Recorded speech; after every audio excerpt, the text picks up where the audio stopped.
تو جو فقیروں کا حق نہ دے اس کی نماز نہیں ہوتی، جو جناب امیر کا حق نہ دے اس کی نماز کیسے ہوگی؟ تو پڑھے محمد والے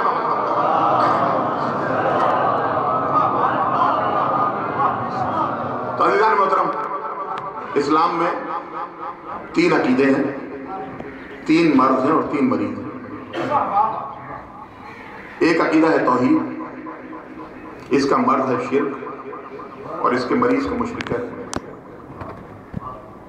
ایک عقیدہ ہے نبوت، اس کا مرض ہے کفر اور مریض کو کافر کہتے ہیں۔ اور ایک عقیدہ ہے ولایت، کافر نہ ہونے کی دلیل ہے۔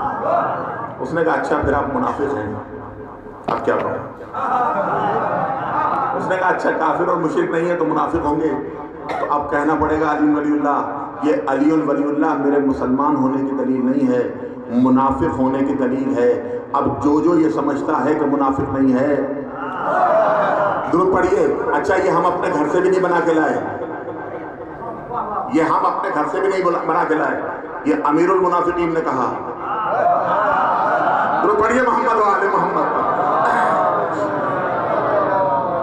انہوں نے کہا زمانہ رسول میں جب ہم یہ دیکھنا چاہتے تھے کہ مجمع میں مومن کون ہے منافق کون ہے تو علی کا تذکرہ کر دیا کرتے تھے، پتہ پڑ جاتا تھا کہ مومن کون ہے منافق کون ہے، تو وہ سب اس وقت تک ہی دیکھتے تھے، ہم آج تک یہی دیکھ رہے ہیں۔ علی کا ذکر کر کے اندازہ کر لیتے کہ آنے والا کون ہے کون نہیں ہے۔ تو عزیزان محترم، جو اللہ کا منکر وہ مشرک، جو رسول کا منکر وہ کافر، جو علی کا منکر وہ منافق۔ مگر رسول کی حدیث عجیب آ گئی، انہوں نے کہا علی تیری محبت تقوی اور ایمان ہے اور تیرا بغض کفر اور نفاق ہے۔ تیری محبت تقوی اور ایمان ہے، سمجھ میں آ گیا؟ تیری عداوت کفر اور نفاق ہے۔ کفر مرض ہے نبوت کا، دیکھیں میں کچھ عرض کر رہا ہوں، کفر مرض ہے نبوت کا، علی نبی نہیں ہے۔ میں نے کہا یا رسول اللہ یہ علی کا عداوت رکھنے والا کافر کیسے ہوا؟ منافق تو سمجھ میں آتا ہے۔ تو کہنے لگے ہماری حدیث بھلا دی، جو آدم کو اس کے علم میں دیکھنا چاہے، نوح کو اس کے علم میں دیکھنا چاہے، ابراہیم کو اس کی خلق میں دیکھنا چاہے، موسیٰ کو اس کی ہیبت میں دیکھنا چاہے، عیسیٰ کو اس کے ظہور میں دیکھنا چاہے، مجھ محمد کو جمال و کمال میں دیکھنا چاہے تو علی کے چہرے کی طرف دیکھ لے، علی کے چہرے کی طرف دیکھ لے، 1,24,000 انبیاء کی صفات مل جائیں گی۔ تو اب علی کا انکار کرنے والا صرف علی کا انکار نہیں کر رہا، آدم کا بھی انکار کر رہا ہے کہ 1,24,000 کا انکار کرے۔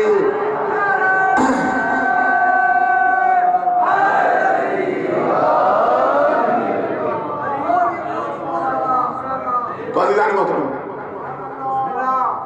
ایک ہی آیت میں 3 ولایتیں، جس طرح نماز کے ساتھ زکوٰۃ ہے تو زکوٰۃ نہ دے تو نماز نہیں ہوتی، اسی طرح اگر 2 ولایتیں تسلیم کرے اور ایک ولایت کا انکار کر دے تب بھی وہ دونوں ولایتیں قبول کرنا کام نہیں آتا۔ ساری ولایتیں ایک ساتھ ہی آپ کو قبول کرنی۔ یہاں پہ بحث ہے کہ یہ جائز ہے یا ناجائز ہے یا واجب ہے یا مستحب ہے۔ واجب اور مستحب کی بحث ہمارے ہاں ہے، جائز ناجائز تو پھر وہاں ہے۔ ہمارے ساتھ مجبوریاں بڑی ہیں۔ خادم بھائی آج سے 70 سال پہلے آپ نے بڑے بڑے نام لیے، یہ خطیب آتے تھے، اس وقت تقریب بڑی آسان تھی، جواب تو اس وقت بھی دینے پڑتے تھے، مگر باہر والوں اب تو گھر میں بھی بہت سے جواب دینے پڑتے۔ تو پڑھے محمد و آل محمد۔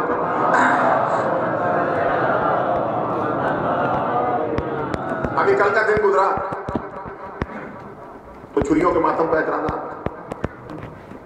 باقاعدہ تقریریں ہوئی ممبر سے، اور میں نے پہلے بھی شاید عرض کیا تھا کہ کرتے بڑے انداز سے، کیونکہ بہرحال عالم تو ہے۔ تو یہ بتائیے پانی پلانا کسی پیاسے کو ثواب ہے یا پانی زمین پہ بہانا ثواب ہے؟ اب آپ کیا کہیں گے؟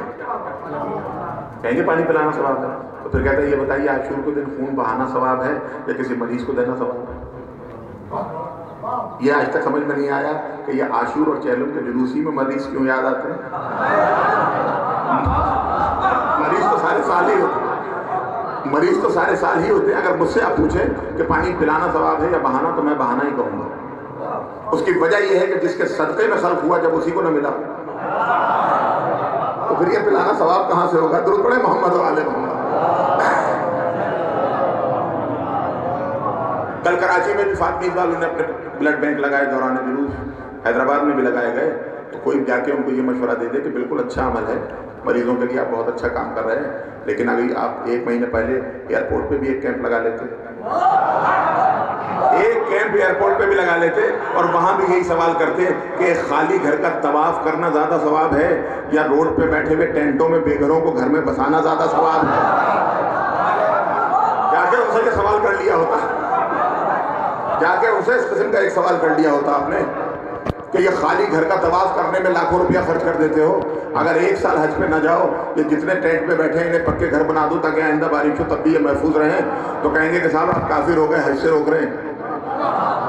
ہم نے کہا حج میں کیا ہے؟ کہا ہم اپنا پیسہ خرچ کر کے خدا کو بتاتے ہیں کہ دولت پیاری نہیں ہے، تیری محبت پیاری ہے۔ تو میں نے کہا یہی چھریوں کا ماتم ہے، ہم خون بہا کے بتاتے ہیں کہ حسین جان پیاری نہیں ہے، تیری محبت پیاری ہے۔ اور دیکھیے دعوے کے ساتھ دلیل کا ہونا ضروری ہے۔ جو لوگ چھریوں کے ماتم کے مخالف ہیں وہ صبح عاشور زیارت وارثہ پڑھنا چھوڑ دیں، جنہیں چھریوں کا ماتم نظر نہیں آتا صحیح وہ شب عاشور زیارت وارثہ نہ پڑھیں۔ زیارت وارثہ میں کہتے ہیں کہ حسین اگر ہم کربلا میں ہوتے تو تجھ پہ خون بہاتے، اگر ہم کربلا میں ہوتے تو تجھ پہ خون بہاتے، یہاں خون بہا کے بتائیے کہ کیسے بہاتے، کہیں وہاں بھی تو کسی بلڈ بینک میں نہ چلے جاتے۔ درود پڑھیے محمد و آل محمد پر۔ پھر اس کے بعد ہم ماتم کر کے آ گئے تو مسجد میں نہیں گھسنے دیتے، چل گئے آپ کے کپڑے نجس۔ مجھے بھکشا کے مجمع کے ساتھ آپ لوگوں پہ بڑا اعتماد کا ہے، اس لیے جملے کہتا ہوا چلتا ہوں، بات کو تفصیل میں نہیں جاتا کہ صاحب آپ کے کپڑے نجس ہیں، مسجد میں نہ آئیے۔ یہ بتائیے خون زیادہ نجس ہے یا کتا؟ دونوں میں سے زیادہ نجس کون؟ کتا۔ خون کے کپڑے پانی میں 3 دفعہ آپ نے ڈال کے اٹھا لیے، پاک ہو گئے۔ کتے کو سمندر میں غوطے دیتے رہیے، کتا کتا ہی رہے گا۔ اتنا نجس ہے کہ ایک مرتبہ ہارون شکار کھیل رہا تھا تو اس نے کچھ ہرن دیکھ لی، اس کے پیچھے اپنے کتے چھوڑے، وہ ہرن ایک پہاڑی پہ چڑھ گئے، کتے چاروں طرف بھونک رہے تھے، اوپر نہیں چڑھ رہے تھے۔ اس نے کہا یہ کیا ماجرا؟ تو ایک شخص کو بلایا، چل گا بھائی یہ کیا ہے؟ ہرن سامنے کھڑے ہیں اور یہ نہیں بھاگ رہے۔ کہا اس پہ کتا چڑھے گا نہیں اس پہاڑی پہ۔ کہا کیوں؟ کہا یہاں علی کی قبر ہے، علی کی قبر پہ کتے نہیں جاتے، علی کی قبر پہ کتے نہیں جاتے۔ تو پڑھیے محمد و آل محمد۔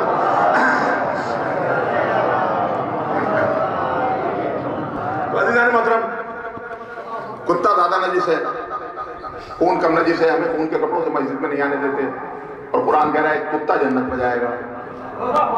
مسجد میں ہوتے ہیں مومنین، جنت میں ہے امیر المومنین۔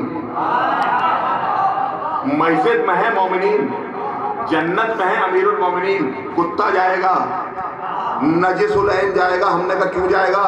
کہا اصحاب کہف سے محبت کی وجہ سے، اصحاب کہف سے محبت کی وجہ سے۔ یا اصحاب کہف کون ہیں؟ کتنے انہوں نے سورج پلٹائے ہیں، کتنے انہوں نے دروازے پہ چاند بلائے ہیں، کتنی دفعہ در خیبر اکھاڑا ہے، کتنی دفعہ انہوں نے کیا کیا؟ کہا نہیں سو رہے ہیں۔ کیوں سو رہے ہیں؟ اپنی جان بچانے کے لیے، اپنی جان بچانے کے لیے۔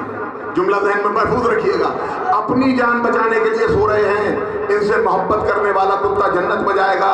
ہم جس کا ماتم کر رہے ہیں اس کا باپ نبی کی جان بچانے کے لیے، اس کا باپ نبی کی جان بچانے کے لیے سویا۔ اپنے ایمان سے بتلاؤ، جو اپنی جان بچانے کے لیے سوئے اس کی محبت میں تو نجس کتا پاک ہو جائے، اور علی سے محبت میں ہمارا خون نجس رہے۔ اب ایک جملہ کہہ رہا ہوں، جب سمجھ آئے تب داد دے دیجیے گا کہ علی کے نام پہ کبھی بھی نجس نکلتا ہی نہیں ہے۔ علی کے نام پہ نجس نہیں نکلتا، وہ تو چاند رات کو یہ دیوان کھا کے سو جاتا ہے۔ تو پڑھیے محمد و آل محمد پر۔ بہرحال عزیزان محترم، علی کی ولایت بھی اسی طرح مانی جائے جس طرح اللہ کی ولایت، جس طرح رسول کی ولایت۔ یہ مستحب اور واجب کے مسئلہ یہاں نہیں ہے۔ اور مجھ سے پوچھیں تو نہ علی کی ولایت مستحب ہے نہ واجب ہے۔ علی کی ولایت نہ مستحبات میں شامل ہے نہ واجبات میں شامل ہے، کیونکہ مستحب کا اپنا قانون ہے، واجب کا اپنا قانون ہے۔ مولانا عزیز اللہ صاحب چلے گئے، اگر وہ ہوتے تو میری بات کی تصدیق کرتے۔ مستحب کے لیے یہ ہے کہ کریے تو ثواب ہے، نہ کرے تو گناہ نہیں. یہ ہے مستحب. میں کہہ رہا ہوں ولایت علی مستحب نہیں ہے. کیجئے تو ثواب ہے، نہ کیجئے تو گناہ نہیں ہے. غدیر کے میدان میں ایک شخص مبتلا عذاب ہو گیا. حارث بن نعمان فوری، آسمان سے پتھر آ کے لگا، مر گیا. اگر ترک مستحب کیا تو سزا کیسی؟ دیکھیں میں کچھ کہہ رہا ہوں، اگر وہ ترک مستحب تھا تو سزا نہیں ہونی چاہیے. سزا بتا رہی ہے کہ مستحب نہیں ہے. اچھا، نماز میں دعائے قنوت مستحب ہے. اگر دوران نماز نہیں پڑھی تو نماز پھر بھی ہو جاتی ہے. مستحب فرض کی صحت پہ اثر نہیں ڈالتا. وہاں کا اگر یہ نہ پہنچایا تو کچھ بھی نہیں پہنچایا. اس کا مطلب فرض میں شامل نہیں ہے، مستحب میں شامل نہیں ہے. میں کہہ رہا ہوں فرض میں بھی نہیں ہے، کیونکہ ہر فرض ہر ایک پہ فرض نہیں ہوتا. ہر فرض ہر ایک پہ فرض نہیں ہوتا. 14 سال کی عمر میں نماز فرض ہے، 13 سال کے بچے پہ نہیں ہے. صحت مند پہ روزہ فرض ہے، مریض پہ نہیں ہے. صاحب نصاب پہ زکوٰۃ فرض ہے، نادار پہ نہیں ہے. دیکھیں میں کچھ عرض کر رہا ہوں، جو صاحب استطاعت ہے ان پہ حج فرض ہے، باقی پہ نہیں ہے. خمس بھی جو اس نصاب پہ پورے اترتے ہیں ان پہ فرض ہے، باقی پہ نہیں ہے. جہاد مردوں پہ فرض ہے، عورتوں پہ نہیں ہے. اب کسی عورت کو مرد بننے کا شوق ہو تو وہ الگ بات ہے.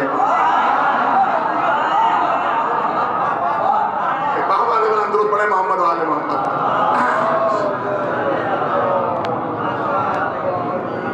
تو عزیزان محترم، ہر فرض ہر ایک پہ فرض نہیں ہے.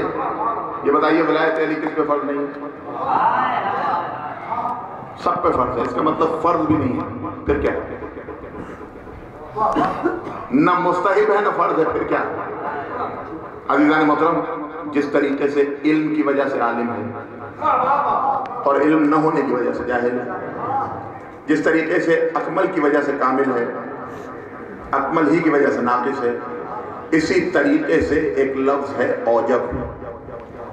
اوجب کی وجہ سے واجب واجب ہے، مستحب مستحب ہے. یہ ولایت علی اوجب ہے. ولایت علی اوجب ہے، اسی کی وجہ سے واجب واجب ہے، مستحب مستحب ہے. دلیل نہ مانگیے گا، قرآن خود دلیل ہے کہ اگر یہ نہ پہنچایا، دیکھیں بات اور آگے چلی جائے گی. کوئی دامن وقت میں گنجائش اتنی نہیں ہے، لیکن بات ذرا آگے نہ چلی جائے. ہم نے جب یہ کہا کہ رسول نے جس کو زانو پہ بٹھالا یہ کار رسالت ہے، نواسوں کی محبت نہیں ہے. کاندھے جھکائے یہ کار رسالت ہے، نواسوں کی محبت نہیں ہے. اگر ناکہ بنے تو کار رسالت، اگر دروازے بند کروا دیے تو کار رسالت، ایک کھلا رہنے دیا تو کار رسالت. جو رسول نے کیا وہ کار رسالت ہے. تو ایک صاحب نے کہا کہ پھر جس سے رسول نے شادی کی وہ بھی کار رسالت، ہمیں انکار بھی نہیں. جس کو رسول نے سسر بنایا وہ بھی کار رسالت، ہمیں انکار نہیں ہے. رسول نے جو کیا وہ کار رسالت ہے. رسول نے جو کیا کار رسالت ہے. کاندھوں پہ بٹھایا تو کار رسالت، کھڑے ہو کے سلام کیا تو کار رسالت، ناقہ بنے تو کار رسالت، اپنے بستر پہ سلایا تو کار رسالت، کسی کو سسر بنایا تو کار رسالت، کسی کو زوجہ بنایا تو کار رسالت. وہاں پہ آرڈر ایسا آیا کہ اگر یہ نہ پہنچایا تو کوئی کار رسالت نہیں پہنچایا. اگر یہ نہ پہنچایا تو کوئی کار رسالت نہیں پہنچایا. اس کا مطلب اگر ولایت علی نہ پہنچائی، اگر ولایت علی نہ پہنچائی تو کوئی نہ سسر رہے گا نہ زوجہ رہے گی. تو پڑھیے محمد و آل محمد پر.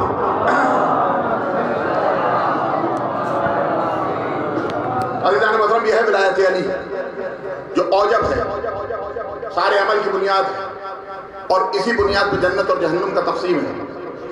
72 جو جائیں گے اس کی وجہ بھی یہی ہے، ایک جو جائے گا اس کی وجہ بھی یہی ہے، ورنہ باقی اعمال سب کے مشترک ہیں، اس طرف جانا نہیں ہے. عزیزان محترم، آج تک دنیا سمجھی ہی نہیں کہ ولایت ہے کیا، ولایت کو نہیں سمجھی، اور کہا صاحب یہ 14 کے علاوہ کسی کو مانتے ہی نہیں، 14 کے علاوہ کوئی ماننے کے قابل ہی نہیں. تو پڑھیے محمد و آل محمد. دیکھیں کسی کو مانا جاتا ہے اس کے کمال. آپ مجھ سے جو محبت کرتے ہیں وہ کاہے کہ خطیب ہوں، عزیز اللہ صاحب عالم یا کوئی پہلوان، یہی محبت کی درجہ. میں آج خطیب ہوں، ایک دن میں گونگا تھا. میں آج خطیب ہوں، ایک دن میں گونگا تھا. ماں نے الف بے کہہ کے پڑھانا سکھایا مجھے.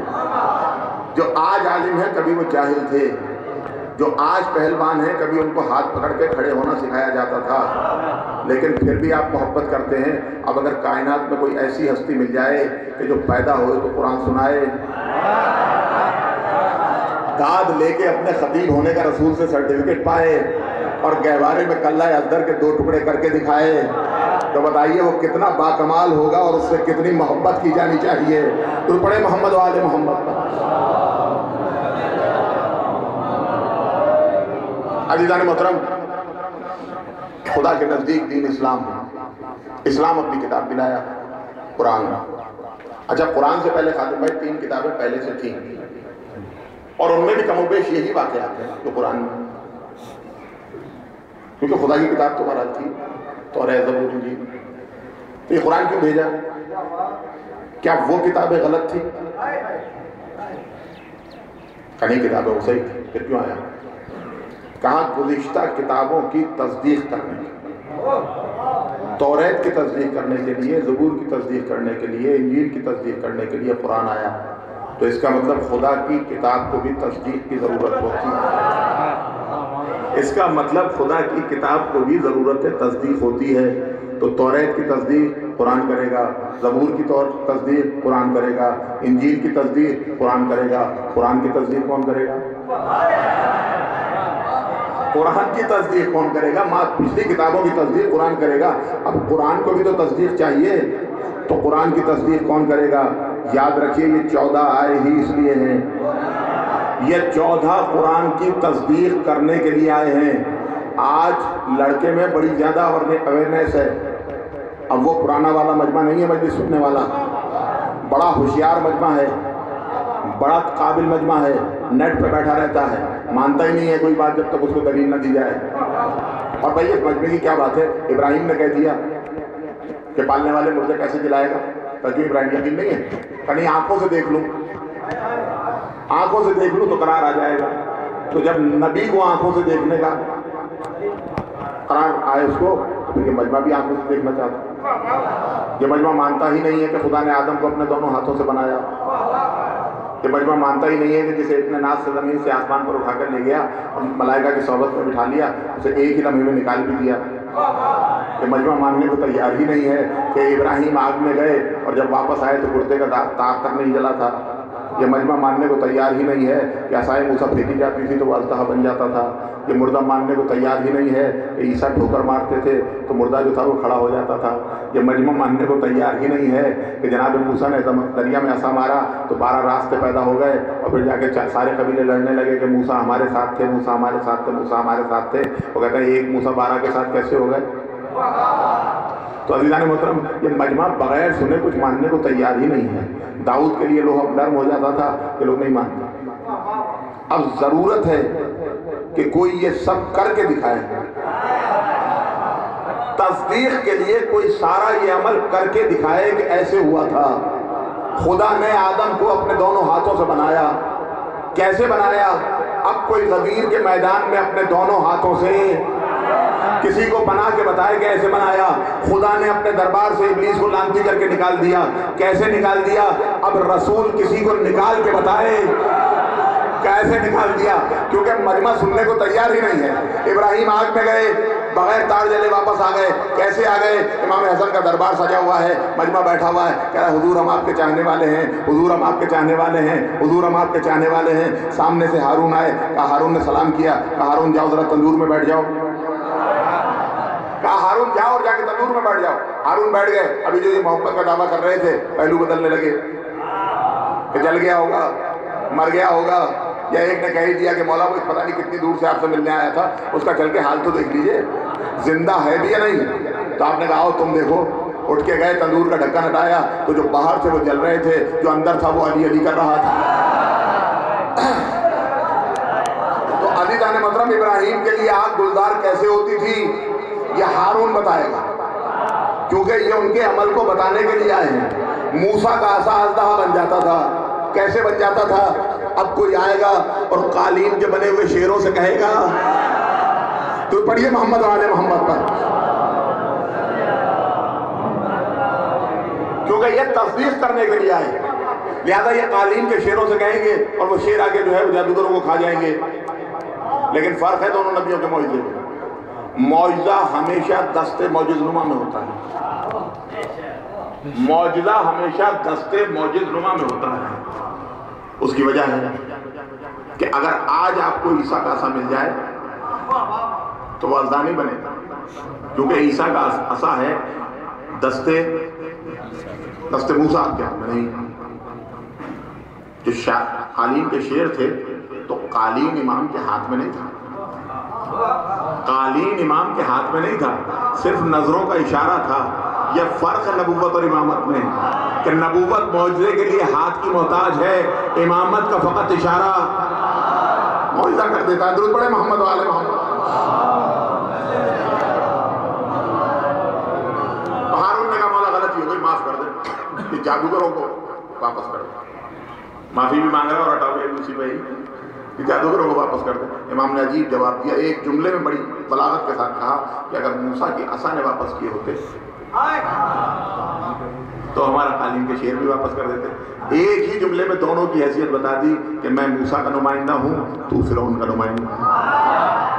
اگر موسیٰ کی عصا نے واپس کیے ہوتے تو ہم بھی کر دیتے۔ تو عزیزان محترم، آج دنیا چاہتی ہے کہ دکھائیے کہ کیسے ہوا ہے۔ داؤد کے لیے لوہا موم ہو جاتا تھا، اب کوئی پتھر پہ علم گاڑ کے بتائے کہ کیسے ہو جاتا تھا، در خیبر میں انگلیاں اتار کے بتائے کہ کیسے ہو جاتا تھا، کیونکہ بغیر دیکھے مانتے ہی۔ کہا کہ جی عیسیٰ ٹھوکر مار کے مردے اٹھا دیتے تھے۔ کیسے اٹھا دیتے تھے؟ اب ضرورت ہے کسی ایسے کی کہ جو ایک ہی وقت میں یہ سب کچھ کر کے دکھائے، زندگی بھی دے کے دکھائے، موت بھی دے کے دکھائے۔ ایک جنازہ لایا گیا علی کے سامنے زندہ کا، اور کہا مولا اس کی نماز پڑھا دیں۔ مولا نے کہا پڑھا دیں، پڑھا دو۔ مولا نے کہا پڑھا دیں، پڑھا دو۔ 3 دفعہ پوچھا، شاید اس وقت سے ہی یہ رسم ہو گئی، یہ دین بن گیا کہ آپ نماز پڑھانے سے پہلے ولی سے 3 دفعہ پوچھا جاتا ہے کہ پڑھا دیں، پڑھا دیں، پڑھا دیں۔ میں نے کہا مولا کیوں پوچھ رہے ہیں، بار بار پڑھا دیجئے نا۔ کہا میں اس کو سمجھانا چاہ رہا ہوں، شاید اس کی عقل میں آ جائے کہ میں ملا نہیں ہوں، مولا ہوں۔ تو پڑھے محمد و آل محمد۔ ہمارا پڑھا دی، نماز پڑھا دی، ان میں سے ایک بولا اٹھ جا، ہوتا تو اٹھتا، جا کے دیکھا مر گیا تھا۔ ماں نے پیر پکڑ لیا، کہا مولا غلطی ہو گئی، معاف کر دے۔ علی نے کہا اٹھ جا، اٹھ گیا۔ عیسیٰ کو ٹھوکر کی ضرورت تھی، علی کو ٹھوکر کی ضرورت بھی نہیں۔ درود پڑھے محمد و آل محمد پر۔ موسیٰ نے دریا میں عصا مارا، ایک راستہ بنا، کہا چلو۔ تو 12 قبیلے ان کے ساتھ تھے۔ 12 قبیلوں نے کہا کہ پہلے آگے ہم جائیں گے، ہمارے آگے موسیٰ ہوں گے، پھر ہمارے پیچھے جو ہوں گے وہ ہوں گے۔ 12 کے 12 اس بات پہ اٹک گئے کہ پہلے ہم جائیں گے۔ اب بتائیے نبی کتنی پریشانی میں ہوتا ہے جب ہر ایک پہلا بننا چاہے۔ پہلے ہم جائیں گے، پہلے ہم جائیں گے۔ کہا پالنے والے کیا کریں؟ کہا پھر دوبارہ سے عصا مارا، پھر عصا مارا، تو اب راستے 12 ہو گئے۔ کہا چلو اب خود اپنے آپ چلو، اپنے اپنے راستوں پہ چلو۔ سب چلے باہر، سب اس پار جا کے پھر جھگڑا شروع ہو گیا۔ سب یہ کہہ رہے تھے نہیں موسیٰ تو ہمارے آگے چل رہے تھے، موسیٰ تو ہمارے آگے چل رہے تھے، موسیٰ تو ہمارے آگے چل رہے تھے۔ راستے 12 تھے، موسیٰ ایک ہے۔ 12 اب لڑکے کو کیسے منوائیں؟ اب لڑکے کو کیسے بنائیں کہ ایک ہی راستے پہ ایک ہی وقت میں موسیٰ 12 جگہ تھے؟ تو اب ضرورت ہے نا کسی کی جس کے لیے جھگڑا ہو جائے 40 آدمیوں کے درمیان کہ کل علی ہمارے ہاں تھے، کل علی ہمارے ہاں تھے، کل علی ہمارے ہاں تھے، کل علی ہمارے ہاں تھے، اور یہ قضیہ پیغمبر کے پاس لے جایا جائے کہ حضور دیکھیے کل علی ہمارے ہاں تھے، اور قلندر بخش کہہ رہا ہے کہ نہیں ہمارے ہاں تھے، خادم بھائی کہہ رہے ہیں کہ نہیں ہمارے ہاں تھے، تو رسول مسکرا کے کہیں کل تو علی اس وقت ہمارے ہاں تھے۔ تو پڑھیے محمد و آل محمد پر، کیونکہ یہ گزشتہ انبیاء کی تصدیق کے لیے آئے، اس لیے جو کچھ گزشتہ انبیاء کے دور میں ہو گیا، موسیٰ نے ایسا مارا سب چلے، فرعون بھی پیچھے چل دیا، بالکل نبی کے نقش قدم پر۔ موسیٰ اور اس کی قوم پار نکل گئی، فرعون اور اس کی لشکر ڈوبی۔ ہم نے کہا مالک یہ تو نبی کے نقش قدم پہ چل رہا تھا، یہ تو نبی کے پیچھے پیچھے چل رہا تھا، اسے کیوں ڈبویا؟ کہا وہ یقین کے ساتھ چل رہے تھے، یہ شک میں چل رہا ہے۔ منزل یقین کو ملتی ہے، فضائل علی میں کبھی شک نہ کیا گیا، منزل ہمیشہ یقین کو ملتی ہے۔ کہا وہ یقین سے چل رہے تھے، یہ شک میں چل رہا تھا، اسے ڈبو دیا، اسے پار لگا دیا۔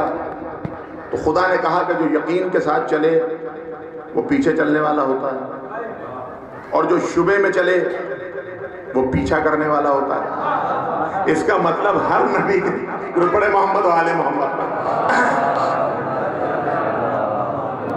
اس کا مطلب نبی کے پیچھے چلنے والے ہر ایک پیچھے چلنے والے نہیں ہوتے، کچھ پیچھا کرنے کے لیے بھی ساتھ چلا کرتے ہیں۔ تو پڑھے محمد و آل محمد پر۔ فیضان محترم آپ کو کافی نعمت دی، تو یہ تصدیق کرنے کے لیے آئے۔ ابراہیم نے اپنے بیٹے کی گردن پہ چھری رکھ دی، کوئی باپ ماننے کو تیار نہیں ہوگا کہ ضعیف باپ جوان بیٹے کے گلے پر چھری رکھ دے گا۔ اب ضرورت ہے حسین کی، اب ضرورت ہے حسین کی کہ علی اکبر کے جگر سے برچھی نکال کے بتائے کہ کیسے رکھی جا سکتی ہے۔ عزیزان محترم میں اپنی منزل پا گیا۔ آج 11 محرم ہے، کل جو آپ نے رات گزاری شام غریبہ تھی۔ شام غریبہ کیا ہے؟ شب عاشور، تہجد کے وقت حسین خیمے میں آئے تو جناب سکینہ بھی وہاں ہو گئے، تو حسین نے اپنے سینے پہ لٹا دیا اور کہنے لگے دیکھو سکینہ، کل تم اپنی ماں کے پاس سو جانا، کل ہمارا سینہ تمہیں نہیں ملے گا۔ سکین صاحب الاخیار کہتے ہیں سکینہ نے کہا بابا اماں کے پاس تو علی اصغر سوتے ہیں۔ کہا نہیں بیٹا علی اصغر کل ہمارے پاس سوئیں گے، تم اماں کے پاس سو جانا۔ کہا بابا آپ ایسا کیوں کہہ رہے ہیں؟ کہا سکینہ کل تم یتیم ہو جاؤ گی۔ جملہ سنیے گا، صاحب الاخیار نے لکھا کہ بچی نے تھوڑی سی گردن اٹھا کے کہا بابا یہ یتیم کہتے کسے ہیں؟ بابا یہ یتیم کہتے کسے ہیں؟ تو حسین نے کہا بیٹا بعد ازو تمہیں خود اندازہ ہو جائے گا کہ یتیم کسے کہتے ہیں۔ ہاں عزیزان محترم، صاحب الاخیار کہتے ہیں کہ جب بی بی کے پہلا تماچا لگا تو مقتل کی طرف رخ کر کے کہا بابا کہ یتیم اسے کہتے ہیں۔ جب گوشوارے نے پھر یہی سوال کیا کہ بابا کہ یتیمی اسے کہتے ہیں۔ ہارونے والوں جو گوشوارے چھیننے آیا وہ پیدل نہیں تھا، وہ سوار تھا، اور سواری سے اتر کے اس نے گوشوارے نہیں چھینے، سواری پہ بیٹھے بیٹھے گوشوارے چھینے۔ ذرا میری طرف تصور کیجئے گا، گوشوارے سکینہ کے اس طرح نہیں نوچے گئے، گوشوارے سکینہ کے اوپر کی طرف نوچے گئے۔ اب میں کیا آپ کو بتاؤں، کہتے ہیں جب گوشوارے نوچے گئے تو سکینہ ہوا میں معلق ہو گئی۔ اور آنے والوں خدا تمہیں سلامت رکھے۔ کل کم و بیش یہی وقت ہوگا جب خیموں کو آگ لگ گئی، بیویاں ایک خیمے سے دوسرے خیمے، دوسرے خیمے سے تیسرے خیمے۔ راوی مسلم بن حمید کہتا ہے کہ میں نے ایک بچی کو دیکھا کہ جس کے کرتے میں آگ لگی ہوئی ہے، ہاتھ میں کوئی چھوٹی سی گٹھڑی ہے اور میدان کی طرف جا رہی ہے۔ میں سمجھا شاید آل محمد کی ساری دولت اسی گٹھڑی میں ہوگی۔ میں اس کے پیچھے چلا، اس نے مجھے جو آتا ہوا دیکھا تو تیز دوڑنا شروع کیا۔ وہ کہتا ہے دوڑتی جاتی تھی اور ہاتھ کر کے مجھ سے کہتی جاتی تھی اے شخص میں فاطمہ زہرا کی پوتی ہوں، اے شخص میں محبت کی نواسی ہوں، مجھے ہاتھ نہ لگانا۔ اور ہونے والے یہ وہ کہتا ہے ایک جگہ اسے ٹھوکر لگی، میں آپ کی محبتوں کے قربان، کہتا ہے ایک دفعہ اسے ٹھوکر لگی، بچی گری، میں قریب گیا، میں نے جا کے اس کے کرتے کی آگ بجھائی۔ جب اس نے مجھے اپنا محسن پایا تو کہنے لگی اے شخص یہ تو بتا یہاں سے نجف کی بستی کتنی دور ہے؟ کہا جو بی بی کیا کرے گی؟ کہا نجف جاؤں گی۔ تو کہتا ہے میں نے پوچھا کہ بی بی اس گٹھڑی میں کیا ہے؟ تو اس نے اپنے ننھے ہاتھوں سے گٹھڑی کو کھولا اور اس میں سے ایک 6 مہینے کے بچے کا خوب بڑا کرتا نکالا۔ میں نے کہا بی بی یہ کیا ہے؟ کہا یہ میرے بھائی علی اصغر کا کرتا ہے، نجف جا کے دادا سے فریاد کروں گی دادا امت نے علی اصغر کو مار دیا، دادا امت نے علی اصغر کو مار دیا۔ خدا آپ کو سلامت رکھے۔ آ گئی شام غریبہ، نیزوں پر سر بلند ہوئے، سروں کو گنا گیا، سر 71 تھے، کہا ہم نے شہید تو 72 کیے ہیں. کسی نے کہہ دیا کہ ہم نے 6 مہینے کے بچے کی حسین کو قبر بناتے ہوئے دیکھا تھا. بس اتنا کہنا تھا کہ 40 گھوڑ سوار ہاتھوں میں لمبے لمبے نیزے لے کے کربلا کی زمین میں پھیل گئے. جہاں نرم زمین دیکھتے تھے نیزہ گاڑتے تھے, جہاں نرم زمین دیکھتے تھے نیزہ گاڑتے تھے. ہاں میرے بھائیوں دوستوں, زینب کھڑی دیکھتی رہی, ام رباب کھڑی دیکھتی رہی, سکینہ کھڑی دیکھتی رہی. ایک دفعہ ایک شقی نے نیزہ ڈالا, اب جو واپس نکالا تو خالی نیزہ نہ تھا, ام رباب کا جگر ساتھ آیا. جیسے ہی شقی نے زلفیں پکڑی, سکینہ نے پھوپھی کا دامن چھوڑا, چلی مقتل کی طرف. کہا سکینہ کہاں جا رہی ہو؟ کہا پھوپھی اماں بابا کے پاس جا رہی ہو. بابا سے پوچھوں گی بابا کیا کسی شریعت میں ایک بچہ 2 مرتبہ بھی ذبح کیا جاتا ہے؟ بابا کیا کسی شریعت میں ایک بچے کو 2 مرتبہ بھی نہر کیا جاتا ہے؟ خدا آپ کو سلامت رکھے. سوائے غم حسین کے کسی اور غم میں نہ رلائے. میں آپ کی محبتوں کے قربان. ہاں عزیزان محترم, خدا آپ کو شاد و آباد رکھے. شام غریبہ آ گئی. ایک جلے ہوئے خیمے میں علی کی بیٹی علی بن کے اہل حرم کو لے کے بیٹھ گئی. جب بچوں کو گنا تو ایک بچہ کم تھا. تلاش کرنے کے لیے نکلی. کبھی مقتل کی طرف رخ کر کے کہتی تھی عباس سکینہ نہیں مل رہی, کبھی نجف کی طرف رخ کر کے کہتی تھی بابا سکینہ کھو گئی ہے. یا اسی ڈھونڈنے میں ایک جگہ سے ایک بچی کے رونے کی آواز آئی. جب نشیب میں دیکھا تو سکینہ حسین کے تلووں سے اپنے رخسار رکھ کے لیٹی, حسین کے تلووں پہ اپنے رخسار مس کیے لیٹی تھی. یہ مت پوچھئے گا کہ تلووں پہ رخسار کیوں مس کیے تھے. سارے جسم میں تیر ہی تیر تھے. سکینہ کو کوئی جگہ نہ ملی جہاں اپنا رخسار رکھتی. ایک حسین کا تلوہ ایسا تھا جس میں تیر نہیں تھے. بچی نے اپنے رخسار حسین کے تلوے پر رکھ دیے. زینب نے اٹھایا, کہا بیٹا یہ کس کے لاشے پر لیٹی ہو؟ کہنے لگی پھوپھی اماں بابا کا لاشا ہے. کہا بیٹا کیسے پہچانا, اس پہ تو سر بھی نہیں ہے. کہا بابا, کہا پھوپھی اماں میں یہاں مقتل میں بابا کو پکارتی پھر رہی تھی, بابا کو ڈھونڈتی پھر رہی تھی. یا اس نشیب سے آواز آئی الیہ الیہ یا بنیہ, اے بیٹا یہاں آیا. اور باپ کے پاس آ گئی. خدا آپ کو سلامت رکھے. سوائے غم حسین کے کسی اور غم میں نہ رلائے. کہا میں بابا کے پاس آ گئی. زینب بچے کو لے آئی. تھوڑا سا اندھیرا چھا گیا. یزید کے لشکر نے کہا کہ ہم نے حسین کو شہید کر دیا, اب ان بچوں کے لیے کچھ کھانا پانی بھیجا جائے. تو کہا کون لے کے جائے گا؟ تو کہا حر حسین کی طرف سے شہید ہوا ہے, حر کی زوجہ سے کہو کہ حاضری لے کے جائے. حر کی زوجہ کچھ اور عورتوں کو لے کر ایک کوزہ آب, تھوڑے سے بھنے ہوئے گندم لے کے چلی. دور سے زینب نے روشنی آتے دیکھی. پہلے تو زینب نے للکارا, جب روشنی نہ رکی تو عباس بن کے للکارا, جب روشنی پھر بھی نہ رکی تو علی بن کے للکارا. یا جب روشنی قریب آئی زینب نے دیکھا کچھ مستورات ہیں. کہا کون ہو بی بی ہو؟ تو اس نے کہا میں زوجہ حر ہوں. قسم خدا کی کوئی مقاتل اٹھا لیجئے گا. زینب خیمے تک نہیں لائی, وہی زمین پہ بیٹھی. کہا تو بھی بیٹھ جا, میں تجھے تیرے حر کا پرسہ دے دوں. بی بی تیرا حر ہماری طرح سے مانا لیا. میں تجھے تیرے حر کا پرسہ دوں. میں کہوں زینب 18 گرازوں کے درمیان بیٹھ کے حر کا پرسہ دے رہی ہو. آنے والوں زوجہ حر خیمے میں آئی. کہا یہ یزید نے حاضری بھیجی ہے. زینب نے کہا ہمیں نہیں چاہیے. اس نے بہت اصرار کیا تو سید سجاد نے کہا پھوپھی اماں رکھ لیں. جب اس کو رکھ لیا اور حر کی زوجہ چلی گئی تو زینب نے دیکھا اس میں کوزہ آب تھا, کچھ گندم تھے. سکینہ غش پہ تھی, اس کو اٹھایا اور کہا لو بیٹا پانی آ گیا. میں اتنا سننا تھا. سکینہ کھڑی ہوئی اور چاروں طرف دیکھا. سکینہ کیا دیکھ رہی ہے؟ کہا پھوپھی اماں چچا عباس کہاں؟ کہا بیٹا عباس تو بازو کٹائے سو رہے. کہا آپ نے کہا نا پانی آ گیا.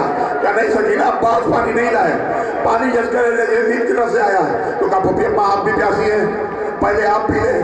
زینب کے منہ سے نکل گیا. کہا نہیں بیٹا پہلے بچوں کو دیتے ہیں. سکینہ نے کوزہ آب لیا, چلی مقتل کی طرف.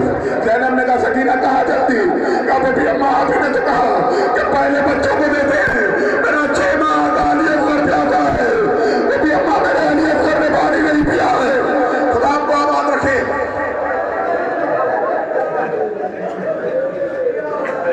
بی بی آپ کا پرسہ قبول کرے. روتے بھی جائیے, دعائیں بھی کرتے جائیے. عزیزان محترم, بس گفتگو تمام کروں.